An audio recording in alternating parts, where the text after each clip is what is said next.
আর্জেন্টিনার খেলোয়াড় তোর প্রিয় হলো কেমনে বেঈমান?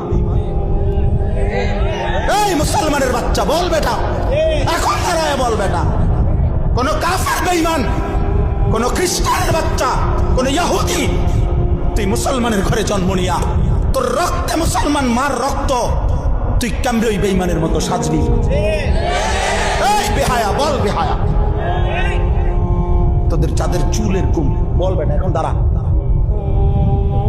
ওই বেঈমান তোর পছন্দ হলো কেন? তোর রক্ত ইসলাম নাই বেটা, তোর মা মুসলমান না, তোর বাপ মুসলমান না বেটা, তোর দাদা দাদি মুসলমান না, ওরা সব বোকা, তুই চালাক হয়ে গেছ বেটা, তুমি পণ্ডিত হয়ে গেছ। কোন বেঈমানের অংশগ্রহণ করলাম? কেন সাজলা বেঈমানের মতো? তোমার নবী নাই, তোমার রাসূল নাই, তোমার আল্লাহ নাই, তোমার নবী সাল্লাল্লাহু আলাইহি সাল্লাম চুল রাখে নাই? কথা বলে না কেন? আল্লাহর নবীর চুল ছিল কিনা? নবীজির চুল মোবারক ছিল কিনা? তিনি চুল রাখ